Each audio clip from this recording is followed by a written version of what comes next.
Welcome to Simplified UPSC by PPP, where we listen, learn, and grow together. Detailed lecture notes in English and Hindi, plus practice questions for prelims and mains, only on our Telegram channel. Link in description. Like and subscribe for more. नमस्ते और the deep dive में आपका स्वागत है। नमस्ते। आज हम NCERT कक्षा 12 की भूगोल की किताब मानव भूगोल के मूल सिद्धांत का अध्याय 7 देख रहे हैं। हाँ, टर्शरी और क्वार्टरनरी एक्टिविटीज यानी तृतीयक और चतुर्थक गतिविधियां। बिल्कुल। और यूपीएससी की तैयारी के लिहाज से ये बहुत जरूरी है, मतलब सर्विस सेक्टर और नॉलेज बेस्ड इकोनॉमी को समझने के लिए। हाँ, और देखिए, हम इसे रटने की कोशिश नहीं करेंगे, मतलब कॉन्सेप्ट्स पर ध्यान देंगे, प्रीलिम्स और मेंस दोनों के लिए जो जरूरी है। सही। तो हमारा लक्ष्य है कि इस अध्याय से जो सबसे महत्वपूर्ण बातें हैं उन्हें निकालें और समझें। तो चलिए शुरू करते हैं। जरूर। सबसे पहले ये तृतीयक गतिविधियां, ये टर्शरी एक्टिविटीज होती क्या हैं? देखिए, आसान शब्दों में ये सेवाएं हैं। मतलब इनमें कोई चीज, कोई सामान नहीं बनता। अच्छा। हाँ, बल्कि सेवाएं दी जाती हैं, जैसे डॉक्टर, वकील, टीचर या फिर प्लम्बर, इलेक्ट्रिशियन, ये सब। समझ गई। मतलब वो लोग जो अपने हुनर, अपने ज्ञान से हमारी जरूरतें पूरी करते हैं। बिल्कुल। इसमें प्रोडक्शन भी है और एक्सचेंज भी, लेकिन सेवाओं का, टैंजिबल गुड्स का नहीं। और इसके लिए जाहिर है स्पेशलाइज्ड स्किल्स चाहिए। और जैसे जैसे कोई अर्थव्यवस्था विकसित होती है, मतलब डेवलप होती है, वैसे वैसे इस सेक्टर का महत्व बढ़ता जाता है ना? हाँ, बिल्कुल। ज्यादातर डेवलप्ड इकोनॉमीज में आप देखेंगे कि ज्यादातर लोग इसी सेक्टर में काम करते हैं, खेती या मैन्युफैक्चरिंग से ज्यादा। ये मेंस के लिए एक अहम पॉइंट है, सर्विस सेक्टर का बढ़ता हुआ योगदान अर्थव्यवस्था में। और प्रीलिम्स के लिए एक चीज ध्यान रखने वाली है, वो ये कि इस सेक्टर में मैन पावर, मतलब लोग, वही सबसे महत्वपूर्ण है। हाँ। और इसका आउटपुट सीधे गिनना मुश्किल है, तो इसे अक्सर सैलरी और वेजेस के रूप में मापा जाता है। ठीक है, तो ये तो हुई इसकी परिभाषा। अब इसके प्रकार देखते हैं। सबसे आम शायद व्यापार और वाणिज्य है, ट्रेड एंड कॉमर्स। हाँ, बिल्कुल। चीजों को खरीदना और बेचना, ये भी एक सेवा ही है। और ये भी अलग अलग स्तर पर होता है, जैसे गांव में। हाँ, गांव में आपने देखा होगा वो बाजार लगते हैं ना, हफ्ते में 1 दिन या 2 दिन। हाँ, साप्ताहिक बाजार। उन्हें कहते हैं आवधिक बाजार या पीरियोडिक मार्केट्स। ये उन जगहों पर लगते हैं जहां रोज दुकानें नहीं होती और आसपास के लोगों की जरूरतें पूरी करते हैं। शहरों में तो स्थिति बिल्कुल अलग होती है, वहां तो स्थायी दुकानें होती हैं। सही कहा। अर्बन मार्केटिंग सेंटर्स ज्यादा स्पेशलाइज्ड होते हैं। वहां आपको रोज की जरूरत का सामान भी मिलेगा और खास चीजें भी, मैन्युफैक्चर्ड गुड्स भी। और सिर्फ सामान ही नहीं, सिर्फ सामान नहीं, शहरों में तो लेबर का, हाउसिंग का, यहाँ तक कि सेमी फिनिश प्रोडक्ट्स का भी बाजार होता है। और हाँ, प्रोफेशनल सेवाएं जैसे वकील, डॉक्टर, कंसल्टेंट, वो भी ज्यादातर शहरों में ही मिलते हैं। व्यापार में भी थोक और फुटकर होता है, होलसेल और रिटेल। हाँ, बिल्कुल।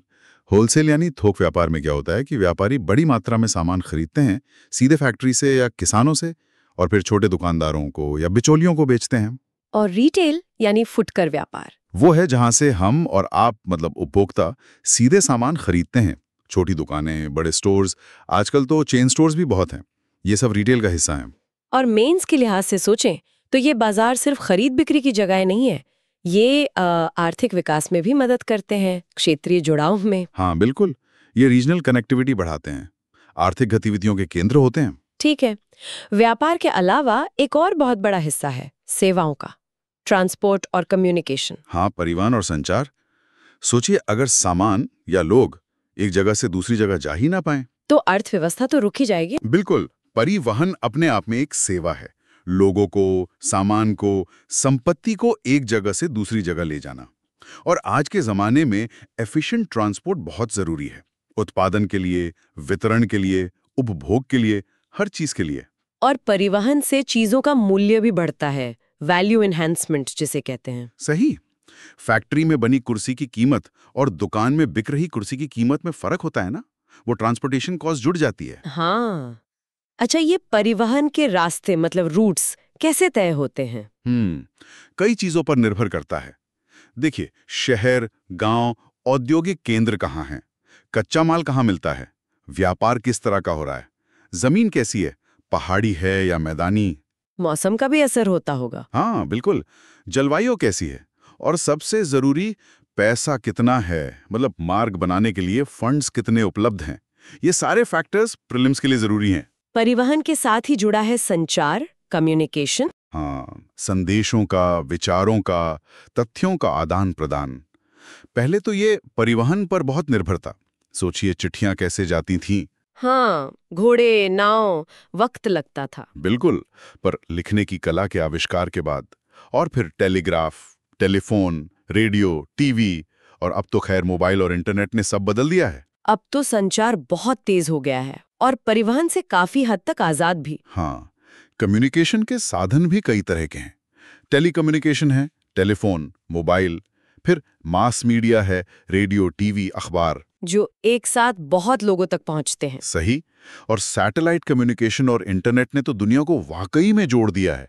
इंटरनेट तो एक क्रांति है। हाँ, जानकारी तक पहुंच कितनी आसान हो गई है। प्रीलिम्स के लिए इन साधनों के उदाहरण पता होने चाहिए। बिल्कुल। और मेंस के नजरिए से देखें तो ट्रांसपोर्ट और कम्युनिकेशन ने मिलकर ही ग्लोबलाइजेशन को संभव बनाया है।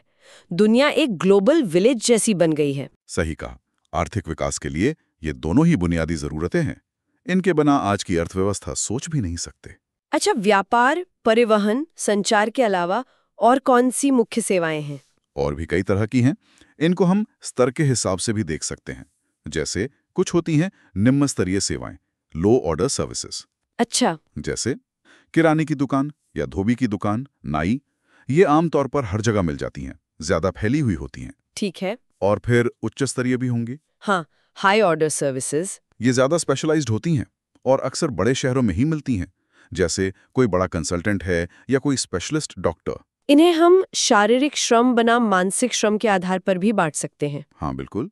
जैसे माली, सफाई कर्मचारी शारीरिक श्रम करते हैं, वहीं टीचर, वकील, संगीतकार मानसिक श्रम करते हैं। कुछ सेवाएं रेगुलेटेड भी होते हैं, मतलब सरकार या कंपनियों के नियंत्रण में। हाँ होती हैं, जैसे हाईवे बनाना, उनका रखरखाव या फायर ब्रिगेड की सेवा, एजुकेशन सिस्टम की निगरानी, ये सब रेगुलेटेड सर्विसेज हैं। और प्रोफेशनल सर्विसेज? उसमें हेल्थ केयर, इंजीनियरिंग, कानून, मैनेजमेंट जैसी चीजें आती हैं।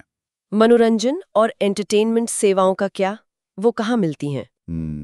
वो अक्सर बाजार पर निर्भर करता है, उनकी लोकेशन। मतलब? देखिए, जैसे मल्टीप्लेक्स सिनेमा हॉल्स हैं, वो अक्सर शहर के बीचों बीच या सीबीडी मतलब सेंट्रल बिजनेस डिस्ट्रिक्ट के पास होते हैं, ताकि ज्यादा लोग आसानी से पहुंच सकें। हाँ, लेकिन मान लीजिए गोल्फ कोर्स बनाना है, उसके लिए बहुत जमीन चाहिए, तो वो शहर से बाहर बनेगा जहां जमीन सस्ती हो। समझ गई। प्रीलिम्स के लिए ये सेवाओं के प्रकार और उदाहरण ध्यान रखने होंगे। बिल्कुल। Low order, high order, regulated, professional, recreational, ये सब। चलिए अब एक बहुत ही महत्वपूर्ण तृतीयक गतिविधि पर आते हैं, टूरिज्म यानी पर्यटन। हाँ, पर्यटन यानी मनोरंजन के लिए यात्रा करना। और ये आज के समय में बहुत बड़ा उद्योग बन गया है। कितना बड़ा? आंकड़े बताते हैं कि ये दुनिया का सबसे बड़ा एकल तृतीयक उद्योग है। करीब 250 मिलियन लोग सीधे इसमें काम करते हैं और दुनिया की कुल जीडीपी का लगभग 40% रेवेन्यू इसी से आता है। अरे वाह, ये तो बहुत ज्यादा है। हाँ, और इसका असर सिर्फ होटलों या एयरलाइंस तक नहीं है। सोचिए स्थानीय लोगों को कितना रोजगार मिलता है, रहने की जगह, खाना पीना, ट्रांसपोर्ट, गाइड। और वो दुकानें जो यादगार चीजें बेचती हैं, सुवेनियर्स। बिल्कुल। और टूरिज्म की वजह से इंफ्रास्ट्रक्चर भी डेवलप होता है, सड़कें, एयरपोर्ट वगैरह। रिटेल ट्रेडिंग को भी फायदा होता है, स्थानीय क्राफ्ट इंडस्ट्रीज को भी। क्या ये साल भर चलता है? कुछ जगहों पर ये सीजनल होता है, मौसम पर निर्भर करता है, लेकिन कई जगह ऐसी हैं जहां साल भर टूरिस्ट आते रहते हैं। पिछले कुछ दशकों में ये इतना बढ़ा क्यों है? टूरिज्म की मांग क्यों बढ़ी है? इसके पीछे कई कारण हैं। एक तो लोगों का जीवन स्तर सुधरा है, उनके पास पैसा ज्यादा है और खाली समय भी, लेजर टाइम। तो लोग घूमना फिरना चाहते हैं। हाँ। दूसरा, परिवहन बहुत बेहतर हो गया है, सड़कें अच्छी हो गई हैं, फ्लाइट्स ज्यादा हैं और खासकर पैकेज हॉलिडेज ने इसे सस्ता बना दिया है। लोग घूमने जाते कहाँ हैं? मतलब क्या चीजें आकर्षित करती हैं टूरिस्ट्स को? कई चीजें हैं। एक तो है क्लाइमेट, जलवायु। खासकर ठंडे देशों के लोग गर्म, धूप वाली जगह पसंद करते हैं, जैसे मेडिटेरेनियन इलाके। हाँ। दूसरा है लैंडस्केप, भूदृश्य, सुंदर पहाड़, झीलें, समुद्र तट। तीसरा हिस्ट्री एंड आर्ट, पुराने शहर, किले, महल, मंदिर, पुरातात्विक स्थल। और चौथा? कल्चर एंड इकोनॉमी, किसी जगह के रीति रिवाज, खान पान, त्योहार, या अगर वो जगह सस्ती हो। आजकल होम स्टे का चलन भी बढ़ा है।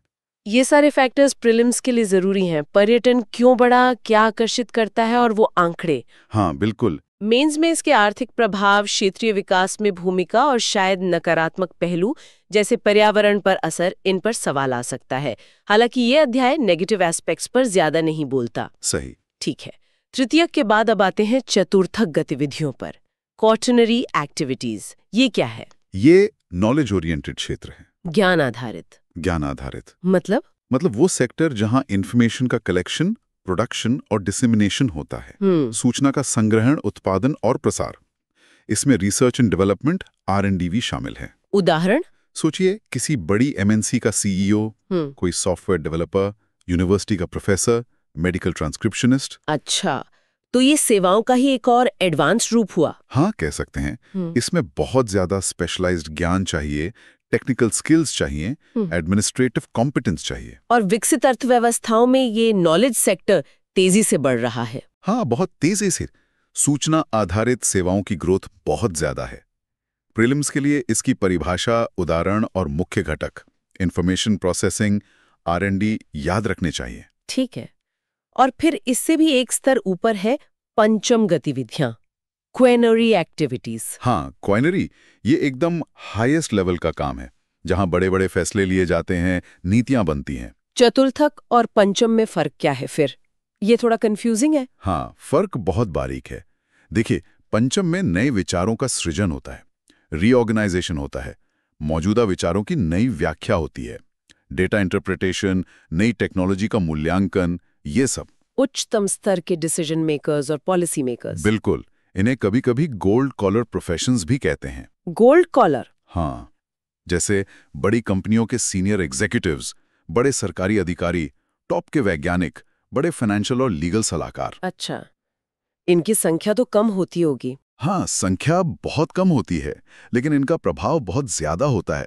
किसी भी एडवांस्ड इकोनॉमी का ढांचा और दिशा तय करने में इनका रोल बहुत बड़ा है। समझ गई। प्रीलिम्स के लिए इसकी परिभाषा, गोल्ड कॉलर टर्म और उदाहरण ध्यान रखने होंगे। हाँ। सेवा क्षेत्र से जुड़ी एक और चीज है जो आजकल बहुत सुनने में आती है, आउटसोर्सिंग, बाह्य स्रोतन। हाँ, आउटसोर्सिंग या कंट्रैक्टिंग आउट। इसका सीधा सा मतलब है कि कोई कंपनी अपनी एफिशिएंसी बढ़ाने के लिए या लागत कम करने के लिए अपना कोई काम किसी बाहरी एजेंसी को दे देती है। जैसे कि कॉल सेंटर का काम या डेटा एंट्री का काम। बिल्कुल, IT services, human resources, customer support, manufacturing, engineering, कई तरह के काम आउटसोर्स किए जाते हैं। और जब ये काम देश से बाहर किसी एजेंसी को दिया जाता है तब उसे ऑफशोरिंग कहते हैं। अच्छा, ऑफशोरिंग। हाँ, जैसे बहुत सी अमेरिकी, यूरोपीय कंपनियां अपना IT का काम या कॉल सेंटर भारत, फिलीपींस या पूर्वी यूरोप के देशों में करवाती हैं। ऐसा क्यों? मतलब वहाँ क्या खास है? कई वजह। वहाँ स्किल्ड लोग मिल जाते हैं जिनकी अंग्रेजी अच्छी होती है, लेबर सस्ता होता है, मतलब तनख्वाह कम देनी पड़ती है, और कंपनी के ओवरहेड कॉस्ट भी कम हो जाते हैं। भारत में हैदराबाद, बैंगलोर, गुड़गांव, ये सब बड़े केंद्र हैं इसके। हाँ, और फिलीपींस में मनीला, ये कुछ बड़े उदाहरण हैं। तो ये आउटसोर्सिंग और ऑफशोरिंग वैश्विक अर्थव्यवस्था को और रोजगार को कैसे प्रभावित कर रहे हैं? ये तो मेंस के लिए काफी अहम मुद्दा लगता है। बिल्कुल है, इसके फायदे भी हैं, नुकसान भी। जैसे कंपनी की लागत कम होती है, ये फायदा है, लेकिन जिस देश से काम बाहर जाता है वहाँ रोजगार कम हो सकता है। और जहाँ काम आता है वहाँ रोजगार बढ़ता है। हाँ, रोजगार बढ़ता है, लेकिन कई बार वर्किंग कंडीशंस और वेतन पर सवाल उठते हैं। ये एक जटिल मुद्दा है। प्रीलिम्स के लिए आउटसोर्सिंग, ऑफशोरिंग की परिभाषा, उदाहरण और ये कहाँ ज्यादा होता है, ये पता होना चाहिए। ठीक है, इस अध्याय का आखिरी कॉन्सेप्ट है अंकीय विभाजन, डिजिटल डिवाइड। हाँ, डिजिटल डिवाइड, ये शब्द दिखाता है असमानता को। किस चीज में? इंफॉर्मेशन एंड कम्युनिकेशन टेक्नोलॉजीज यानी ICT तक पहुंच में। ये असमानता देशों के बीच भी हो सकती है? हाँ, विकसित और विकासशील देशों के बीच, और एक ही देश के अंदर भी हो सकती है। जैसे शहरों और गांवों के बीच या अलग अलग सामाजिक समूहों के बीच। बिल्कुल, जहां ICT तक पहुंच कम है या नहीं है, वहां लोगों के लिए जानकारी पाना, शिक्षा लेना, नए आर्थिक अवसर ढूंढना मुश्किल हो जाता है। तो ये विकास में असमानता से जुड़ा मुद्दा है, मेंस के लिहाज से। हाँ, डेवलपमेंट डिस्पैरिटीज से जुड़ा एक महत्वपूर्ण पहलू है ये। प्रीलिम्स के लिए इसकी सीधी परिभाषा काफी है। चलिए, तो ये अध्याय हमने काफी विस्तार से देख लिया। अब मुख्य बातों को समेट लेते हैं। पहले प्रीलिम्स के लिए। Right. So for prelims, the key takeaways are key definitions, tertiary activities, service sector, production and exchange of services, needs specialized skills, quaternary activities, knowledge-oriented, information processing, R&D, quinary activities, gold collar, highest level decision policymakers, idea generation and evaluation, trade, wholesale versus retail, transport, movement of people goods, adds value, communication, transmission of info, telecom, mass media, internet, tourism, travel for recreation, largest global tertiary activity, outsourcing, contracting work to external agency, offshoring, outsourcing to a foreign location, digital divide, gap in access to ICT. हाँ, ये परिभाषाएं जरूरी हैं। और उदाहरण? ठीक है। और कौन से फैक्टर्स महत्वपूर्ण थे? Factors Influencing transport routes, location of centers, raw material, trade pattern, terrain, climate, funds. Influencing tourism demand, higher living standards, more leisure time, improved transport, package deals. Influencing tourist attractions, climate, landscape, history, art, culture, economy. Influencing outsourcing location, skilled labor, language skills, lower wages, lower overheads. और कुछ की concepts. Key concepts: service sector growth linked to economic development stages, manpower as key component in services, rise of the knowledge sector, transport and communication enabling globalization, and the global village. Excellent summary. Prelims के लिए ये points बहुत काम के हैं।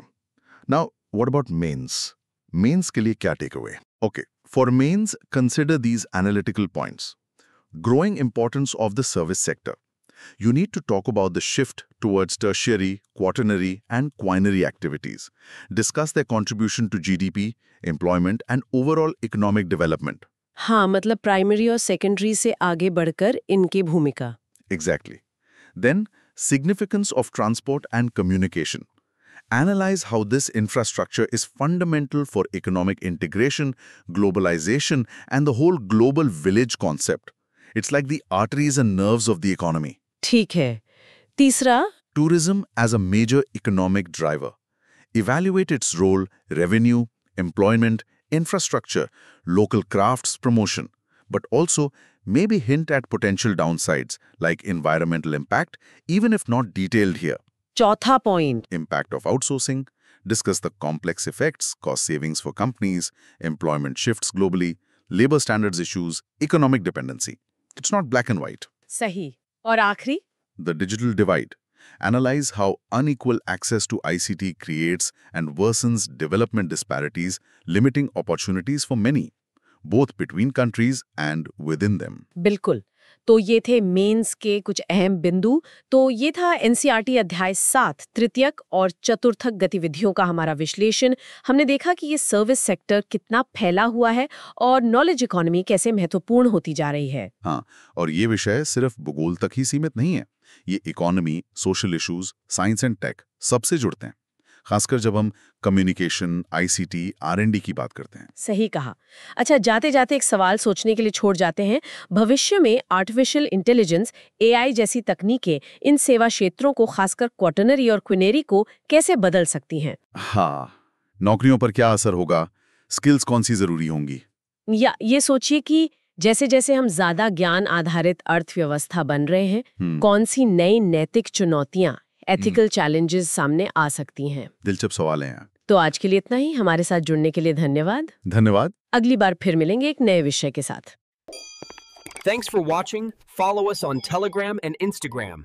Don't forget to like, share, and subscribe.